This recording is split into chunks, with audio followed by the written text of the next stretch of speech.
Hello friends, आप सबका एक बार फिर से बहुत बहुत स्वागत है। तो आज का टॉपिक है ट्रिपल कॉलम कैश बुक।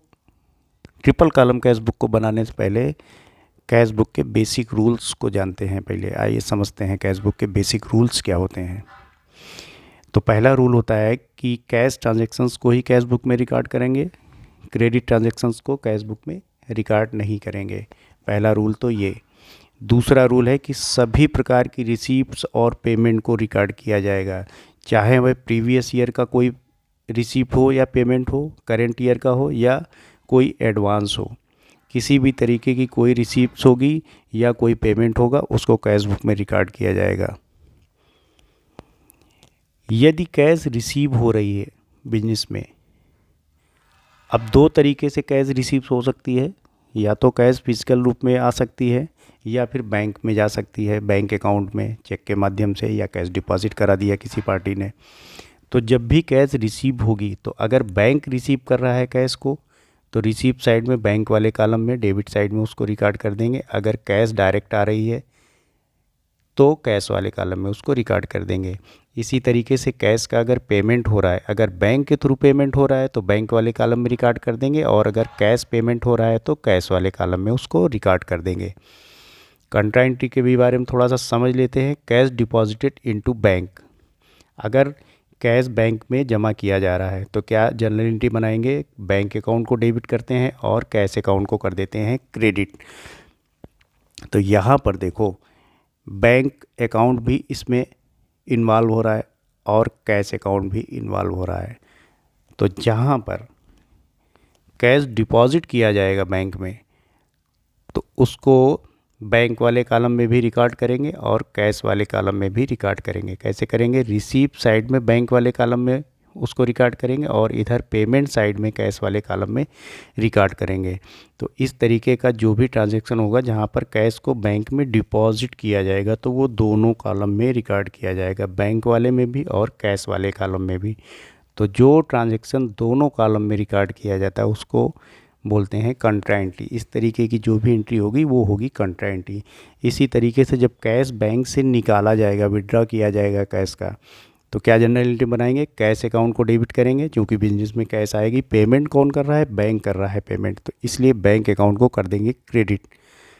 तो इस तरीके की एंट्री को कैश बुक में कैसे रिकॉर्ड करेंगे? रिसीव साइड में कैश वाले कॉलम में इसको रिकॉर्ड करेंगे, क्योंकि बिजनेस में कैश रिसीव हो रही है और पेमेंट कौन कर रहा है? बैंक कर रहा है, इसलिए पेमेंट साइड में बैंक वाले कॉलम में इसको रिकॉर्ड कर देंगे। ये भी होगी कंट्रा एंट्री। तो कंट्रा एंट्री दो तरीके के ट्रांजैक्शन में होगी, जब कैश डिपॉजिट किया जाएगा बैंक में या फिर कैश बैंक से निकाला जाएगा। अब चूँकि ट्रिपल कॉलम कैश बुक बनाने जा रहे हैं हम लोग, तो इसमें एक कॉलम होगा डिस्काउंट का, इसलिए डिस्काउंट के बारे में भी जान लेते हैं। डिस्काउंट अलाउड, जो डिस्काउंट कस्टमर को दिया जाएगा। तो चूँकि डिस्काउंट अलाउ किया जा रहा है तो ये एक तरीके का बिजनेस के लिए हो गया लॉस। अब चूँकि लॉस जो होते हैं उनको डेबिट किया जाता है, और कैश बुक का डेबिट साइड कौन सा होता है? रिसीप्ट साइड होता है, डेबिट साइड। इसलिए डिस्काउंट अलाउड के केस में रिसीप्ट साइड में इसको रिकॉर्ड करेंगे, और डिस्काउंट रिसीव जो हो रहा है तो ये है बिजनेस के लिए प्रॉफिट। अब चूँकि प्रॉफिट हो रहा है इसलिए प्रॉफिट सारे क्रेडिट होते हैं, इसलिए डिस्काउंट रिसीव्ड को पेमेंट साइड में रिकॉर्ड करेंगे कैश बुक के डिस्काउंट वाले कॉलम में। तो ये हो गया आपका। और अब पहले ट्रिपल कॉलम कैश बुक का फॉर्मेट जान लेते हैं किस तरीके का बनेगा। तो इसमें पहला कॉलम होगा डेट का। जैसे हम लोग डबल कॉलम और सिंगल कॉलम कैश बुक बनाते थे, तो डबल कॉलम में एक कैश का कॉलम रहता था, एक बैंक का कॉलम रहता था। ट्रिपल कॉलम में सिर्फ एक कॉलम और बढ़ जाएगा, डिस्काउंट का। तो पहला कॉलम डेट का, दूसरा पार्टिकुलर्स का, इसके बाद एक वाउचर नंबर का कॉलम, एक लेज़र फोलियो का, एक डिस्काउंट का, एक कैश का और एक बैंक का। ये तो हो गया रिसीप्ट साइड का फॉर्मेट। सेम ये सारे कॉलम इधर पेमेंट साइड में भी बनाए जाएंगे, एक डेट का और एक पार्टिकुलर्स का, एक वाउचर नंबर और एक कॉलम उसके बगल में लेज़र फोलियो का, और उसके बाद फिर एक डिस्काउंट का कॉलम एंड एक कैश का कॉलम और एक बैंक का कॉलम। आप write the following transactions in the proper cash book. 2020 1 January cash in hand 550 rupees. 1 जनवरी को कैश का ओपनिंग बैलेंस कितना है? 550 रुपये। अब कैश करेंट एसेट्स होती है और जो भी एसेट्स होती हैं वो डेबिट होती हैं और उनके बैलेंस भी डेबिट होते हैं। इसलिए कैश बुक के डेबिट साइड में मतलब रिसीव साइड में यहाँ पर डेट डाल देंगे डेट वाले कॉलम में, और पार्टिकुलर्स में लिखेंगे टू बैलेंस बीडी, और कैश का बैलेंस है चूँकि ये, इसलिए कैश वाले कॉलम में यहाँ पर इसको लिखेंगे। इसी तरीके से कैश एट बैंक कितना है? 4260 रुपीज़। तो इसको भी, ये भी एसेट है, करेंट एसेट है, और करेंट एसेट्स के बैलेंस डेबिट होते हैं, इसलिए कैश बुक के डेबिट साइड में ही मतलब रिसीव साइड में बैंक वाले कॉलम में इस बैलेंस को भी लिख देंगे कितना? 4260 रुपये। तो ये हो गए ओपनिंग बैलेंस। अगर यहाँ पर कैश एट बैंक ना लिखा होता, बैंक ओवरड्राफ्ट लिखा होता, तो ओवरड्राफ्ट एक तरीके की हो गई लाइबिलिटी। तो जो लाइबिलिटीज़ होती हैं वो होती हैं क्रेडिट। तो अगर किसी क्वेश्चन में यहाँ पर कैश एट बैंक की जगह ओवरड्राफ्ट लिखा हो तो उसको फिर क्रेडिट साइड में बैंक वाले कॉलम में रिकॉर्ड करेंगे। नोट कर लो कहीं पे ये, ठीक। नेक्स्ट ट्रांजैक्शन है paid to Ramnath cash. Ramnath को 290 रुपये का पेमेंट किया गया, कैश पेमेंट किया गया। तो इसका मतलब कैश बुक के पेमेंट साइड में कैश वाले कॉलम में यहाँ पर लिखेंगे पार्टिकुलर्स में बाय रामनाथ, चूँकि रामनाथ को पेमेंट हो रहा है, यहाँ पर डेट डाल देंगे और कैश वाले कॉलम में 290 रुपये यहाँ पर लिखेंगे। 2 जनवरी को बालक राम पेड कैश। बालक राम हैं वो कैश पेमेंट कर रहे हैं कितना? 700 रुपये। इन फुल सेटलमेंट ऑफ डेप्ट रुपीज़ 712। 712 रुपये का उनका बैलेंस है, उसके अगेंस्ट में सिर्फ 700 रुपये वो पेमेंट कर रहे हैं मिस्टर बालक राम, और 12 रुपये का उनको डिस्काउंट अलाउ किया जा रहा है। मतलब 712 रुपये लेने थे बालक राम से और उन्होंने दिए कितने? सिर्फ 700 रुपये, और 12 रुपये का उनको डिस्काउंट अलाउ कर दिया गया। तो आप देखो यहाँ पर डिस्काउंट अलाउ किया जा रहा है कितने का? 12 रुपये का। चूँकि डिस्काउंट अलाउ डेबिट करते हैं, है ना, ये बिजनेस के लिए लॉस हो गया क्योंकि 12 रुपये कम मिल रहे हैं। मिलने थे 712 रुपये लेकिन मिल रहे सिर्फ 700 रुपये। इसका मतलब 12 रुपये का लॉस हो रहा है बिजनेस को। तो डिस्काउंट अलाउ जो होता है उसको करते हैं डेबिट। डेबिट मतलब रिसीव साइड। तो यहाँ पर नाम डाल देंगे किसका? टू बालकराम, चूँकि ये बालकराम से पेमेंट आ रहा है और डिस्काउंट उनको अलाउ किया जा रहा है 12 रुपये का। इसका मतलब कैश बुक के रिसीव साइड में डिस्काउंट वाले कॉलम में 12 रुपये लिखेंगे और कैश कितना आ रहा है? 700 रुपये, 700 रुपीज़ ओनली। तो कैश वाले कॉलम में 700 रुपीज़ लिख देंगे। ये हो गई एक एंट्री। अब 2 जनवरी को ही पेड कैश फॉर परचेज 820 रुपये, 820 रुपीज़ का कैश परचेज हो रहा है। परचेज हो रहा है गुड्स कैश से, मतलब पेमेंट कैश से किया जा रहा है इसका। तो ठीक है, पेमेंट साइड में यहाँ पर बाई परचेज लिख देंगे और कैश वाले कॉलम में 820 रुपये लिख देंगे पेमेंट साइड में। चूँकि कैश पेमेंट हो रहा है इसलिए कैश वाले कॉलम में इसको लिखेंगे। 3 जनवरी को कैश सेल हो रही है कितनी? 2200 रुपये की, 2200 रुपीज़ का। ठीक है, तो कैश सेल हो रही है, इसका मतलब कैश आ रहा है बिजनेस में कितना? 2200 रुपये। तो कैश बुक के रिसीव साइड में कैश वाले कॉलम में यहाँ पर टू सेल्स लिख देंगे और कैश वाले कॉलम में 2200 रुपये लिख देंगे। बहुत आसान एंट्री है ये। डिपॉजिटेड इनटू बैंक, ये देखो हो गई कंट्रा एंट्री। तो डिपॉजिटेड इनटू बैंक, इसका मतलब बैंक में पैसा जमा किया जा रहा है। तो बैंक हो गया रिसीवर। तो रिसीव साइड में बैंक वाले कॉलम में यहाँ पर लिखेंगे टू कैश और 2000 रुपये यहाँ पे रिकॉर्ड कर देंगे। डिपॉजिटेड इनटू बैंक 2000 रुपीज़ यहाँ पर लिखेंगे। इधर पेमेंट साइड में चूँकि ये बैंक को कैश पेमेंट किया जा रहा है तो इसका मतलब कैश बिजनेस से जा रही है, कैश का पेमेंट हो रहा है।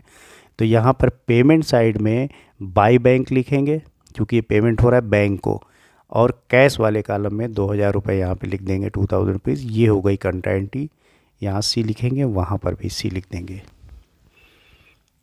इसके बाद 3 जनवरी को received a cross cheque for ₹980।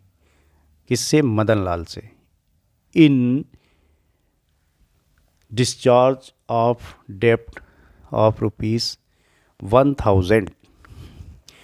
1,000 रुपये मिस्टर मदन लाल से लेने हैं और मदन लाल ने दिए कितने? सिर्फ 980 रुपये का चेक दिया इन्होंने। इसका मतलब 20 रुपये का इनको डिस्काउंट अलाउ किया गया। तो ठीक है, डिस्काउंट अलाउ किया गया, इसका मतलब डेबिट साइड में डिस्काउंट वाले कॉलम में इसको रिकॉर्ड करेंगे। किससे, किसको अलाउ किया जा रहा है? मदन लाल को। तो यहाँ पर लिखेंगे 3 जनवरी और टू मदन लाल। डिस्काउंट वाले कॉलम में कैश बुक के डेबिट साइड मतलब रिसीप्ट साइड में 20 रुपये यहाँ पे लिख देंगे। और ये चेक से पेमेंट हो रहा है, मतलब चेक से बैंक अकाउंट में ये डायरेक्ट पैसा आ रहा है, तो बैंक वाले कॉलम में रिसीप्ट साइड में 980 रुपये यहाँ पर लिख देंगे। 4 जनवरी को paid to Shankar by issue of a cheque ₹1,000 and balance in cash in settlement of an account ₹1,500। 1,500 रुपये देने हैं किसको? मिस्टर शंकर को, जिसमें 1,000 रुपये का तो इनको चेक दिया जा रहा है और 500 रुपये इनको कैश पेमेंट किया जा रहा है। तो ठीक है, पेमेंट साइड में सारी ये दोनों एंट्री को रिकॉर्ड करेंगे। तो किसको पेमेंट हो रहा है? मिस्टर शंकर को। तो यहाँ पर पार्टिकुलर्स में लिखेंगे बाई शंकर, और कैश वाले कॉलम में 500 रुपये यहाँ पे, क्योंकि 500 रुपये का इनको कैश पेमेंट हो रहा है, तो कैश वाले कॉलम में यहाँ पर 500 रुपये लिख देंगे। और बैंक वाले कॉलम में कितना लिखेंगे? 1,000 रुपीज़, क्योंकि चेक दिया जा रहा है इनको 1,000 रुपये का, और बाकी जो बच रहा है 500 रुपये वो कैश पेमेंट हो रहा है। तो इस तरीके से इनको 1,500 रुपये का पेमेंट हो रहा है। तो कैश वाले कॉलम में 500 रुपये लिखेंगे और बैंक वाले कॉलम में 1,000 रुपीज़ लिखेंगे। इसके बाद bank return Madan Lal cheque dishonour and charge ₹3 for expenses. Bank ने मदन लाल की चेक को वापस कर दिया और 3 रुपये बैंक चार्जेस के काट लिए। अच्छी बात। अब देखो, वापस चलते हैं पुरानी एंट्री पे। देखो, जब मदन लाल से चेक रिसीव हुआ था कितने का? 980 रुपये का, और इनको डिस्काउंट दिया गया था 20 रुपये का। तो उस समय बैंक अकाउंट को डेबिट किया गया था 980 रुपये से, और डिस्काउंट अकाउंट को डेबिट किया गया था 20 रुपये से, और मदन लाल को क्रेडिट किया गया था कितने से? 1,000 रुपये से। ठीक, ये हुई थी एंट्री, कैश बुक में ऐसे इसको रिकॉर्ड किया गया था। अब 5 जनवरी को क्या हो रहा है? ये चेक आ गया वापस, बैंक ने वापस कर दिया, तो बैंक अकाउंट को क्रेडिट कर देंगे, इस एंट्री को पलट देंगे, जस्ट इसकी रिवर्स एंट्री पास करेंगे।